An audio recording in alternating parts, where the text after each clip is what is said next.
Construction work being carried out on top of a massive building. Two men are discussing some delays. The frustrated individual is the boss, John. Shortly after, he is driving his car, listening to the radio about an interstellar comet that will pass close to Earth. He arrives at a suburban neighborhood and hesitantly enters a house. Inside, he finds a woman, Allie, on a treadmill. Allie is his wife. They have an awkward conversation about their son, Nathan, and his upcoming birthday party. Nathan arrives and is excited to see his father. They go to Nathan's room and discuss a drawing he made of the approaching comet named Clark. While lying on the bed, it is revealed that the boy is diabetic. They talk about John's separation from his mom. Later, the three of them are in a living room listening to the news about the comet. The comet is moving fast toward Earth and is made up of ice. That night, he's seen moving back in the house, taking a guest room. The next morning, the dad is listening to the news about the comet again. They're saying that pieces of the comet will fall on Earth, but that there's no reason to worry. While he's cleaning the grill for the upcoming party, Allie walks in and tells him that he needs to go to the store to pick up a few things. He takes his son with him, and while still at the parking lot, everyone is looking up at the sky. They see the comet approaching. Inside the store, as they are shopping, John gets a presidential alert on his phone and then an automated call. No one else in the store is getting the same alert. He is informed that he, along with his wife and his son, are chosen for emergency shelter relocation. The same alert is shown on the house TV, but Allie doesn't see it. John and his son quickly left the store and headed home. On the way, they saw military vehicles and planes adding to the tension. When they arrived home, a party was in full swing. John spoke to Allie about the alert he received, but she dismissed it as a test. They returned to the living room to watch the news about the comet, expecting to see it hit the Atlantic Ocean. However, when the countdown ended, there was no splash. Instead, there was a brief earthquake, and a shock wave followed. Everyone is scared as they listen to the news.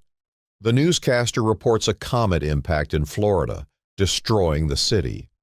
John receives a presidential alert allowing only his family into a shelter. They pack and worry about supplies, especially the insulin, while Nathan observes the sky on fire.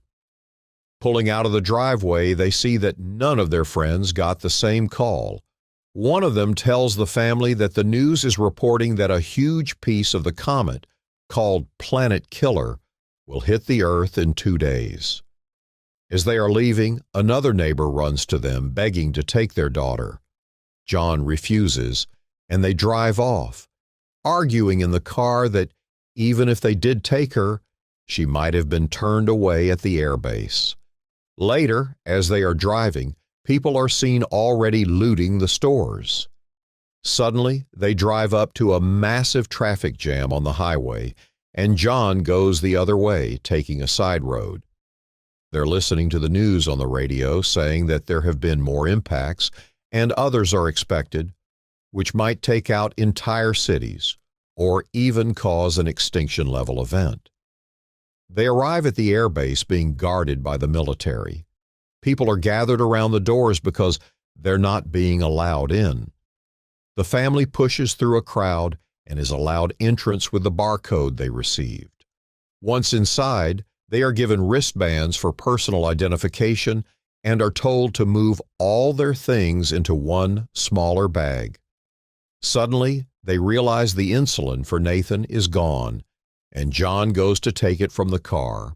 Allie goes to tell the soldiers about her husband, but tells them about the boy's diabetes and causes a problem. She's taken to a superior officer that informs her that someone with a chronic condition can't be on the plane. Allie tries to reason with her, but she gets turned down. She and her son get escorted out of the base. Meanwhile, John comes back and is headed toward the planes looking for them, unaware of what is happening.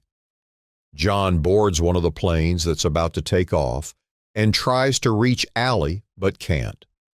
One of the passengers there sees the insulin and tells him about the rules regarding chronic illnesses. John panics and asks to leave the plane. Suddenly, the base gets breached and the people start shooting toward the military. The plane that John was exiting has a fuel leak, so he tells everyone to get out and runs away. The plane explodes and causes a chain reaction.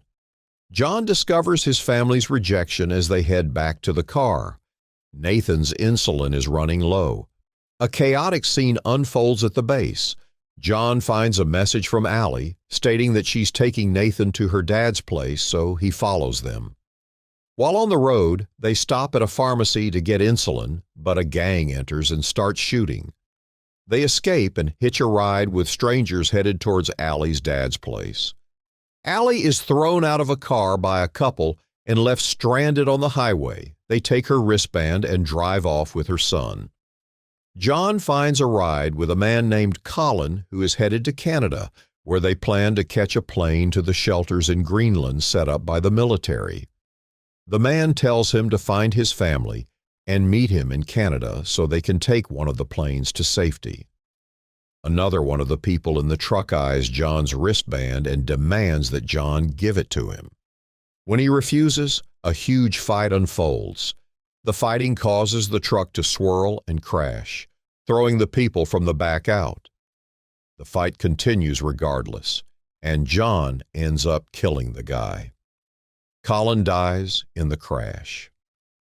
Allie gets another ride towards the base where the people who took Nathan are headed. When they reach the airport base, the boy tells a soldier that those people are not his parents, and the soldier takes him inside. Allie tries to find him and eventually locates him, learning that he has been given insulin. A nurse offers to help Allie find a military transport to her father's city and provides her with medicine for Nathan. John breaks into a house for water and food, learns about an impending disaster, and takes the family's car to find Allie's dad. They join forces to locate Allie and Nathan. After reuniting, they discover that the information about shelters is true, and they prepare to flee to Canada. Despite their efforts, they can't persuade Allie's father to join them. As a comet falls nearby, Allie's father gives John a gun and bids them farewell as they drive away.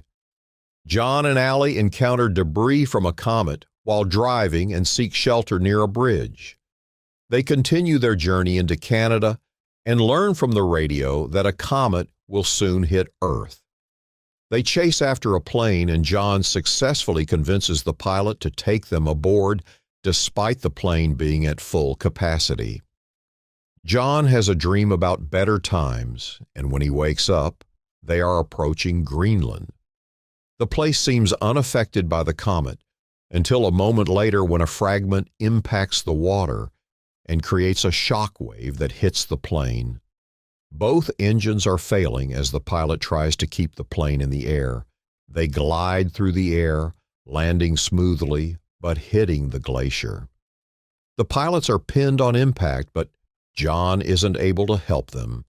He sees a military plane land a mile away, so he shows the people from the plane there. When they arrive, a military truck takes them in and gets them to the shelter. As they are going inside, the planet killer hits. The impact will reach them in a matter of minutes, and the people are still getting deeper inside the shelter. Once inside, they brace for impact, and a flashback is seen of their previous life when they were happy together. 9 months later, the planet is desolated, cities ruined completely. A radio signal is searching for survivors and establishes a connection, informing the receiving end that the dust has settled and there is no radiation. The hatches of the shelter open and reveal that the family is still alive, facing the ruin of the planet. As a symbol of hope, they see a bird flying outside and start coming out of the shelter. As the Earth is seen from space, radio signals communicate from all around the globe. There are people still alive everywhere on the planet.